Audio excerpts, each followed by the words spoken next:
Thanks for staying with us. So another major hot topic has been a video trending on social media about the brutality of students of the Naval NNSS. I'll get the full. I think it's the Naval Nigerian Navy Secondary School in Abeokuta. According to reports, what the students are going through in the hands of the naval rating sub-lieutenant Rolling Okoji, who pummeled the then SS3 student, is alarming. It's alleged that the commander did nothing about it and has come out to discredit the video. Now, I would like to hear your thoughts on this, because this person has been alleged to have done this. We're not sure, because we don't have the confirmation yet from the school. We're trying very hard to contact someone from the school. But what are your thoughts on how the naval students have been disciplined? What are your thoughts on especially the brutality these children go through? I mean, I saw the marks, and it was quite disheartening and appalling to see. What are your thoughts on this? You can call us on 081-270-53687, 091-390-76948. You can also send us messages on Facebook and YouTube. We'll be happy to read your messages. I'm not sure if our producer will be showing the videos, but it's been nice for us to see let Nigerians see what we saw. But what are your thoughts? I know somebody here went to Naval. I think you, wasn't he? I went to Command. You went to Command. I think it was Jumoke that went to Navy, I think, or something. Jumoke went to Nigerian Navy. Nigerian Navy, yes. Alakija, the one so, these are some of the experiences we've heard about. I mean, I'd like you to share some of your experience in Command. So, this kind of treatments were normal. You had students who some parents will even come, because we had officers' children and we had civilians' children, and there was a class. So yes, if your father is a level below WO2, you're a normal, you're a soldier picking. But if you're an officer's picking, your father is of the major captain level. They know better than to touch you anyhow. Then if you're a civilian's child, I remember one day, they were beating us. And the head of our admin officer then, admin officer one, because it became a joke in my set, stopped all the students and they asked you, what's your surname? Officer, Major General, something. Everybody called their fathers. And when they got to me, out of confusion, I just said, civilian, because the beating that would have followed. And he found it funny. Now looked at me. I was so short back in secondary school. He looked at me and said, civilian, civilian. Get out. That was how I was saved. But there was this level of, treatment that they considered discipline. In fact, my own school, the motto was knowledge and discipline. And so it excused some kind of thing. But there were lots of things that happened then that seemed unfair, because they will tell you, obey before complain. Yes. While you're trying to explain that I am not among, once they just group all of you, you cannot explain. You will suffer the consequence first. Go home, tell your parents. If your parents are Ijogbon people, they can come the next day. Or you get it, you forget about it and you move on. Okay. You know, so such treatments were popular within schools. But today, we have social media, we have all these things, and it shouldn't be allowed. If we could take Kwara State and the Ilekeo, where one person could describe himself as law officer, everything, and channel anger and abuse of a child, batter a child in such a way, we cannot now excuse this as part of discipline. All right, let me show this video to our viewers.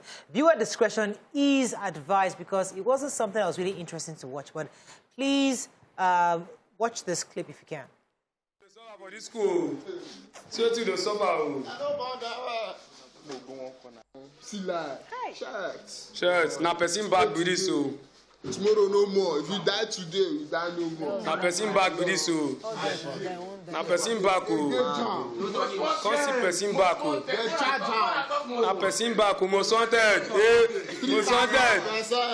Most wanted. NDA, see what you the suffer for this school. See what you the suffer oh. So those were the pictures that were going around social media, and I know that our producer tried to contact someone from the NNSS. I think we'll be speaking to somebody very soon, hopefully, because according to them, the issue has been resolved, I believe. But although the issue has been resolved, the issue is this route of discipline. We know it happened in the past. Many of us grew up and heard about these stories. Thank God I didn't go through it. Some of us lived through it. But we're saying, do we still need to do this today? Morayo, so, okay, go ahead. Yeah, you know, with military schools, parents, at least during my time, when we were growing up. We know that parents used to specifically want to put their children in military schools because they expected there was going to be a level of discipline to help shape a child. And sometimes even like the harder, children that were tougher at home or, tougher to handle at home were usually shipped off to military schools because, it was assumed that the discipline there would, help mold them into better individuals. And what I used to think was that, is the waking up, making your bed, time to do this and time to do that, not flogging. And then, when you now have cousins, friends who now go to military school, I know many stories. There was one person I know that limps till today because of the way he was beaten in military school.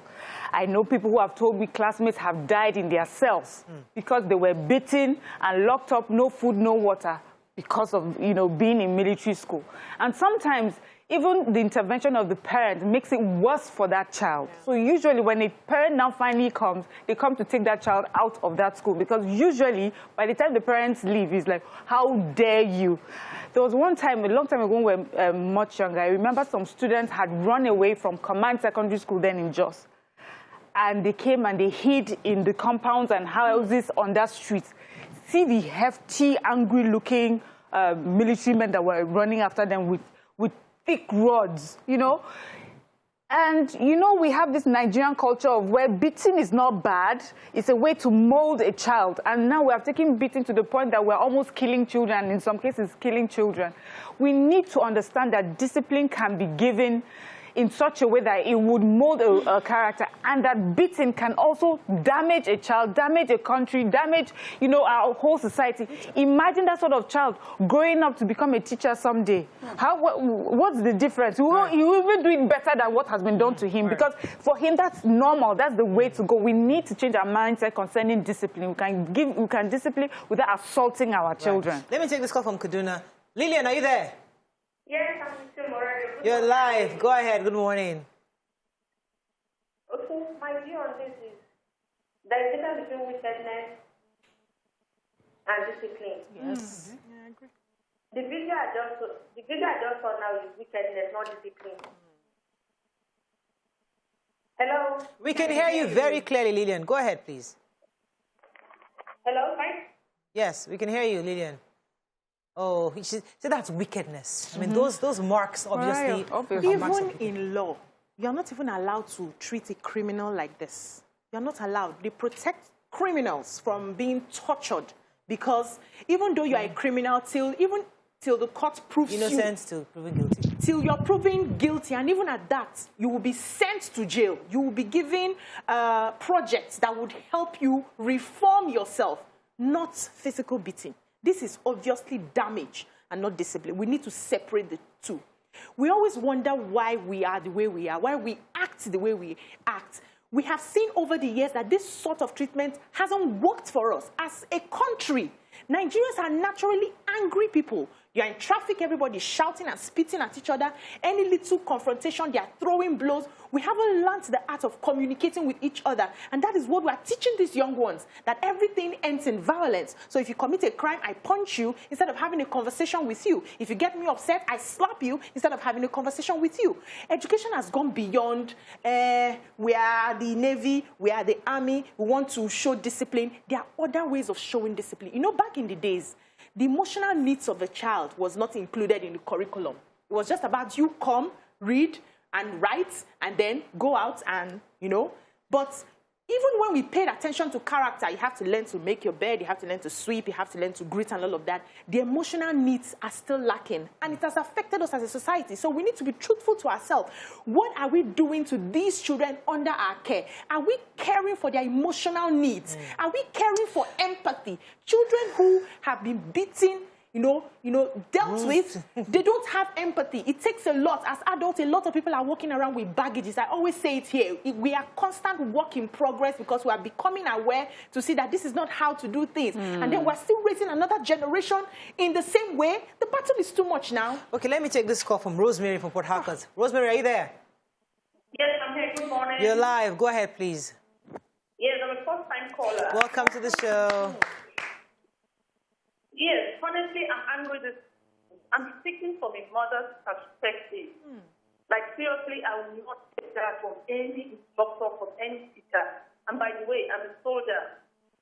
But I will never allow my child to go to a military school. And even if my child does, I will never take that from any teacher. This is barbaric. This is uncalled for. It is absolutely uncalled for.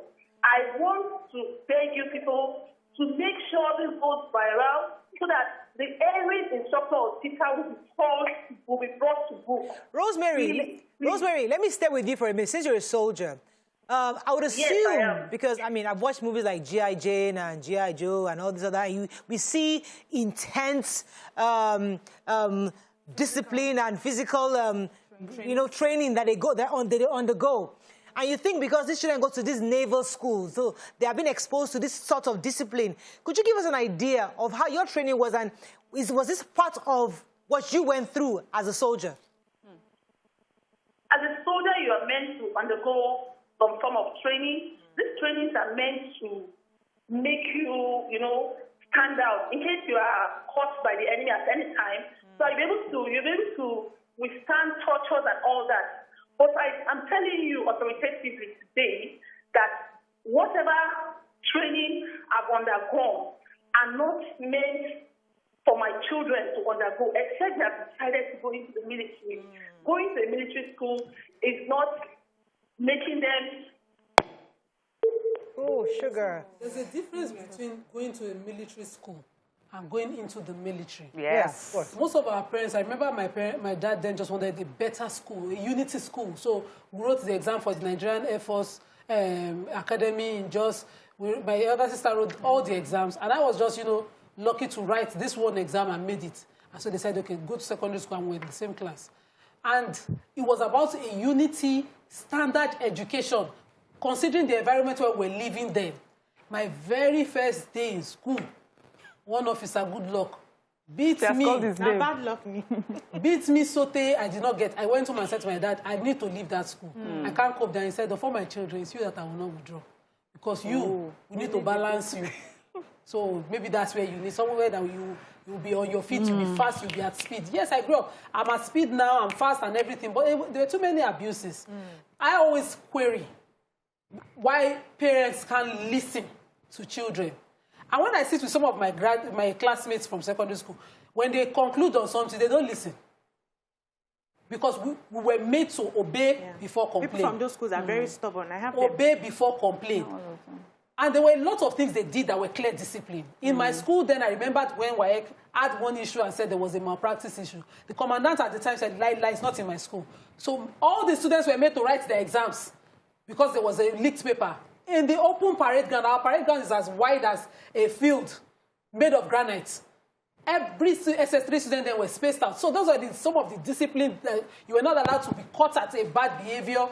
Certain vices were not allowed. You will be dealt with. So we knew better. We grew up better. But there were some excessive abuses by maybe teachers or officers of the school. Right. And we knew those officers who were constantly abusing us. Right. Who would not allow Let me take this call and I'll us. come to Mariam. Uchenna, are you there? Oof. You're live. Go ahead, please, Uchenna. I can hear you. What we are doing on your screen is not encouraging at all. More so, if you are you hearing me? Yes. Very clearly, sir. I say what we are doing on television is not encouraging for a modern society like ours. And what is there again is that if you try to investigate what happened there, it's actually what is being done took place there. You'll be surprised to find out that the person involved must have been a kind of a poor person. Poor person. And because you go to those schools, especially military institutions, you find out that students from military background and others from civilian background. There is every likelihood that the child involved there is from a civilian background. Right from the day one, when they conduct the exam, there is special treatment given to the students from a military background. They are given their papers. Thank you, Uchenna. So that's probably, yeah. Because I remember when I went for the interview for Air Force girls then at secondary school in Jos, I think they've changed the name. And the first day we got there, they asked us to stand at attention for hours. I remember because it was daylight when we started and it was evening when they finally let us leave. And they said, don't move. If a fly touch you, don't touch. If you blah, blah. And then they will now say that obey before complain. It was in that place that I learned it. Obey before complain. When we say go, go. And then you wake up when they wake you up. And then they come in and find that you have not gotten up. This is interview. I'm not talking of when you're in the school. Whip you, you will get up, you run to the to go and eat. Standing to eat because the next thing you have to go and run. Double. Now that was just interview. So imagine what these people now go through as students. And you know what is sad is that these students now do it to each other. So a junior waits for when they become a senior and then they do it to each other. My brother went to Command Secondary School and I remember one time he came home. My mom had to go and pick him up because he had his hand and had to have his hand in a sling. Do you know what just recently he said to us, was a senior that beat me. He dared not tell us what happened. He just said he fell. I remember my mom kept looking at him, tell me. He was like, no, I just fell. It was as an adult that he was able to tell us how a senior beat him so badly he broke his arm. So that's the thing. We are teaching them that. We're growing and grooming our children to be violent towards each other. Yes. And then tomorrow we're wondering why things are not changing. So when we take our own children to school, you do not now take them to a military school, but they've been groomed to be violent. And you're wondering why a teacher will just slap your child because that is where it started. I said here that for you to be a teacher, you must undergo a certain form, no matter how little, of child psychology. Because behavior correcting is not physical. It's a mental process. Your behavior is from your head, it's from your mind. And when you want a child to correct that behavior, you need to find the root cause of that behavior and walk that child through certain things from the mind. It's a mind change. It's something you need to start changing patterns. And you can achieve discipline by not just flogging. You can achieve discipline by giving some certain form of punishment. By, I remember growing up in secondary school, they would say, clear this amount of grass. Some parents even complained at the time. Clear this amount of grass, or you are sweeping community service, you're sweeping the classrooms for the whole term. You're, a form of community service so that when these children grow up, they understand that, if somebody is erring and we need to correct this behavior, we swap the behavior. It's not by killing and beating up a child that will make that child change. So what happens is you just obey, and when you're not there, you commit even worse crime than when you're there. I have to wrap up, but it seems like you want to say something very quickly. 2 seconds. So cutting grass is not an alternative. I know, but at least... it's always about that listening. You see that obey before complain. I think that all military schools, because I graduated from one, should be taken out of. We had classmates who were coming from Yanokwaja those days to Ojo, where I schooled. And they will be stuck in traffic. They did not form by their own. They get to school past 8. They will not resume class till 1 p.m. No, that was extreme. They were cutting grass. It was the discipline for late coming. Because nobody would believe that they were stuck in traffic. They will say to them, if you leave there was no Google to verify. Leave home 4 a.m. I left home 6 a.m. because there was no form of transport from Ojo there. Okay, I have to wrap up. We have to run on this name. I'm sorry, we have to pause this conversation because I know this is something that hurts all of us. Seeing another student, a child go through this is totally deplorable. But I think it's a conversation we have to wrap up because we have another segment of the show. But we're going to still continue because I know our producers did try to contact somebody from the school to give us a comment. They refused to comment on this because according to them, it's been resolved. But we'll still continue the conversation because we have to change that obey before command. Yes, I want to change the mode of discipline children in these schools undergo. It's really important. That has to change. If there's anything that your view should do, is but we must ensure that those policies change as soon as possible. Parents who don't normalize beating. Yes. All right, let's go on a break. Remember, it's Tuesday. We can't but have a health topic. Stay with us. We'll be right back.